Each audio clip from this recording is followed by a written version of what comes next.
Shalom, მეგობრებო, მოგესალმებით ყველას. ვაგზავნებთ ჩვენ ბიბლიურ თემატიკის თემაზე საუბარს და დღეს თქვენ როგორც იცით, შაბათია. შაბათ შალომ, მეგობრებო, მოგესალმებით ყველას.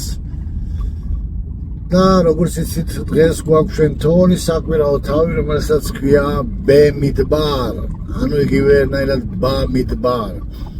ეს არის მოსეს ხუთწიგნეულის მეოთხე წიგნი, რომელსაც ქართულად უძახიან რიცხვთა წიგნს.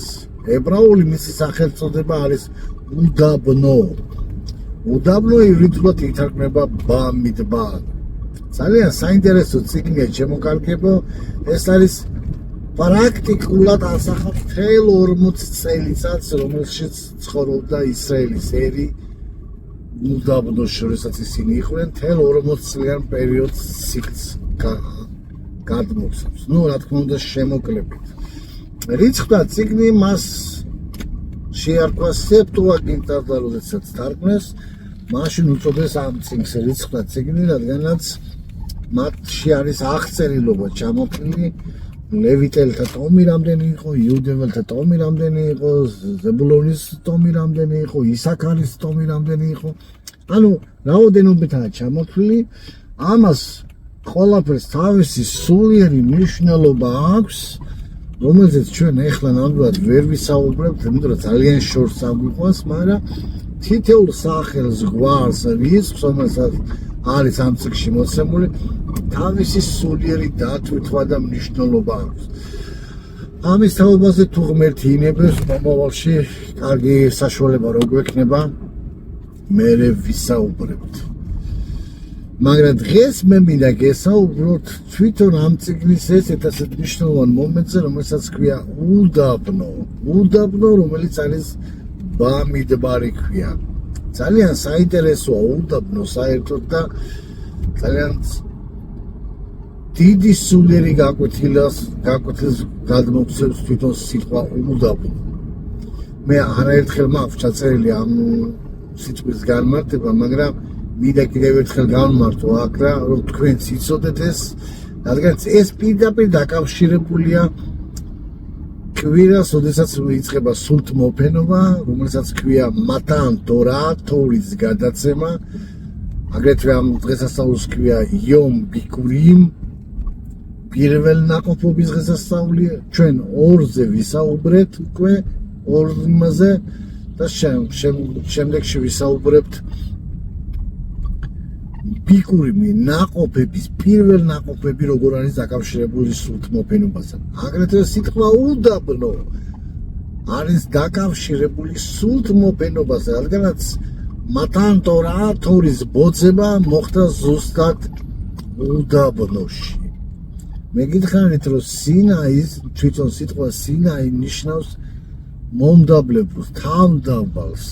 თავდაბლობა ქმნის ერთსულნებას, ხოლო უდაბნო ეს არის ადგილი, სადაც მოწმდება ჩვენი უნარ-ჩვევები, ჩვენი ჩვევები, ჩვენი ხასიათები, რომელიც იწვნება. უდაბნო არის ადგილი, სადაც უფალი გველაპარაკება პირისპირ. როგორც ეს არის წინასწარმეტყველებში, რომ გამოვისტხოვებო მას უდაბნოშიო და პირდაპირ პირისპირ ველაპარაკ გამოვისტხოვებო, აი ძალიან მნიშვნელოვანი ებრაული სიტყვაა, მან რომ მოვიტყუებო, შემოვიტყუებო უდაბნოშიო. ძალიან მნიშვნელოვანი სიტყვაა და მოდი გავმართოთ სიტყვა უდაბნოს. სიტყვა უდაბნო არის ბამიდბარ და ამ სიტყვიდან არის წამოსული სამი ებრაული სიტყვა, რომელიც მთლიან უდაბნოს კონცეფციას გადმოსცემს. პირველი სიტყვა, რომელიც მოდის სიტყვა უდაბნოდან, ბამიდბარი და ეს არის სიტყვა მედაბერ, საუბარი. ანუ უდაბნო არის ადგილი, სადაც უფალი ჩვენ გვესაუბრება, გველაპარაკება. ეს არის ადგილი, სადაც ყველა ხმა ჩახშობილია და მხოლოდ უფლის ხმა გესმის. რო წარმოვიდგინოთ, ეს არის ადამიანი, უდაბნო არის თვნა, კიდევ ჩვენებურად რო ვთქვათ, გარემოებები, რომელიც თვნა, რომელსაც განსაცდელი, რომელსაც ადამიანი გადის. განსაცდელი არაცოდვისკენ ბიძგი, არამედ განსაცდელი გარემოება, სირთულე, პრობლემა, რომელშიც ადამიანი ვარდება. და მისი სმენა პირდაპირ უფრო მომართულია, რათა ღმერთის ხმა გაიგოს. რადგან სხვა ყველაფერი ხმა, რომელიც მას ესმოდა, ამ უდაბნოში მიიყვანა, ანუ ამ სირთულეებში მიიყვანა. და ის უკვე ხვდება, რომ ერთადერთი გამოსავალი ეს უფლის ხმის მოსმენა. თავისმა ჭუამ ჩააგდო აქ. ამიტომ ქვია ზაქარიაში, ამიტომ წერია, რომ გამოვისთხოვებო, შევისთხოვებო უდაბნოში. ანუ ღმერთს უყვარს ხანდახან ადამიანის ცხოვრებაში გაჩუმება, თითქოს არ არის ღმერთი, არ არის და ადამიანს უშვებს თავის ნებაზე, რომ ადამიანმა გამოსცადოს ეს ყველაფერი და ადამიანი თავისი ქცევებიდან, თავისი აზროვნებიდან, თავისი გამოცდილებიდან თუ რასაც ქვია, ის ვარდება უდაბნოში, სპეციალურად მიდის უდაბნოში, რათა უფლის ხმის მოსმენა ისწავლოს და მიხდეს გარჩიოს რა არის უფლის ხმა და რა არ არის უფლის ხმა. ისწავლოს უფლის ხმის მოსმენას, როგორც იესო ქრისტე ამბობს, ჩემმა ცხვრებმა იციან ჩემი ხმა. ზუსტად ამ სირთულეებში, ამ შეჭრებაში, ამ გაჭირვებაში, ამ სირთულეებში, ამ პრობლემებში ადამიანი სწავლობს უფლის ხმას, როგორია.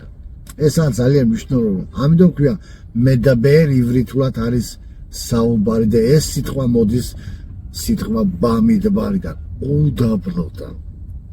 მეორე რაც სიტყვა ჩვენ მოგდის, ეს არის მეთ. მეთ ესაც ძალიან საინტერესო სიტყვა, ეს ნიშნავს აწონვა.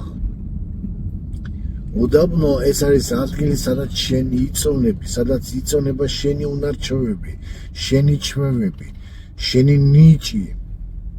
ერთ ებრაელს აქვს ძალიან მაგარი სიტყვები ნათქვამი. მე არ მეშინია კრიზისს, არამედ მე მიყვარს კრიზისი და რადგანაც ის იძლევა იმ საშუალებებს, რომელთაც კრიზისამდე არ ჩანდავ.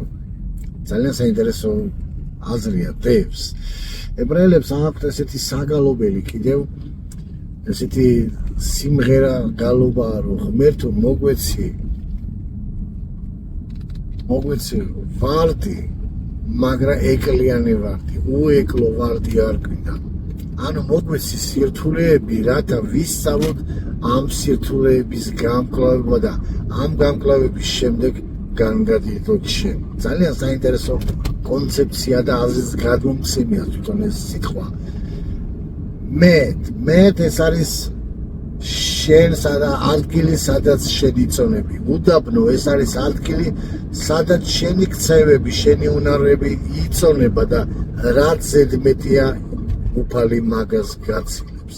ძალიან საინტერესოა ეს ყველაფერი, ჩემო მეგობრებო. სიტყვა უდაბნო ძალიან მაგარი სიტყვა, ძალიან ღრმა აზრს გადმოსცემს. და თუ ჩვენ ავიღებთ რიცხვთა წიგნს, ამ უდაბნოს წიგნს, რაც ქვია ბამიდბარ, ჩვენ ყველაფერს ამას დავინახავთ, ამას მოქმედებაში დავინახავთ ყველაფერს. რომ ისრაელმა ყველაფრის ამ უნარჩვევების შესწავლა მოუწია უდაბნოში. მათმა ისწავლეს ისრაელის ღმერთის ხმის გაგონება, მათმა ისწავლენ ის რაც ზედმეტი იყო მოშორება. ერთ ებრაელებს ეს აქვს ნათქვამი, ებრაელი ერი გამოვიდა ეგვიპტედან, მაგრამ ეგვიპტე არ გამოვიდა მათი გულებიდან. ან უდაბნო არის ადგილი, სადაც ჩვენ ვსწავლოთ ჩვენი მონობის და ხასიათის დამარცხებას. და რაც უფრო ადრე დავამარცხებთ ამას, მithumelet მალე გამოვალთ უდაბნოდან. ანუ სიტყვა მედაბერიდან, ბამიდბარიდან არის სიტყვა მოსმენა და აგრეთვე სიტყვა მეთ, აწონვა, შეფასება. და აგრეთვე მოდის მესამე სიტყვა, რომელიც არის ბარ. ბარ ეს ძალიან მნიშვნელოვანი სიტყვა, ბარ ეს არის მიზანი. ბარ ეს არის ძე.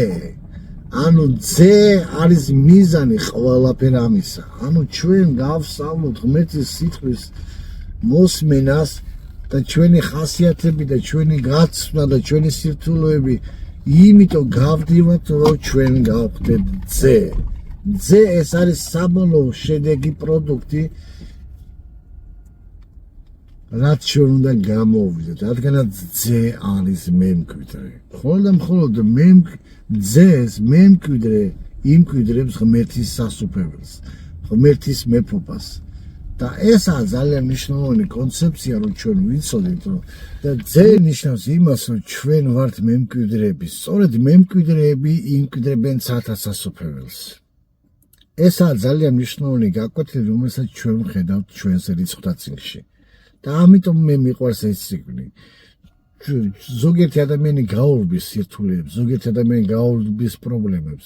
არ გაურბით, ქრისტიანი არის პიროვნება, ვინც უკვლავდება ამ სირთულეებს, უკვლავდება ამ პრობლემებს. რა თქმა უნდა, ღმერთის შეწევნით. პირველი ღმერთის შეწევნა ხდება მისი სიტყვის მოსმენისაგან, მისი სიტყვა გწოვნის რა გაქვს შენ ზედმეტი და მისი სიტყვის მეშვეობით შენ ხდები ძე. თუ შენ ისმენ ღმერთის სიტყვას და ასრულებ, ანუ როდესაც შენ ღმერთის სიტყვა გწოვნის და ხვდები და გეუბნება რა არის ზედმეტი და შენ ასრულებ ამას და ანუ აკეთებ იმას, რაც შენ ზედმეტია, იშორებ ყველაფერს, შენ ხდები ძე.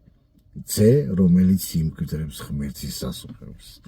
მაშასა დღევანდელი ჩვენი თორის საკვირაო თავი არის უდაბნო, რომელიც გვასწავლის, რომ სირთულეებს არ გავექცეთ. სირთულეები მოვა მორწმუნე ცხოვრებაში.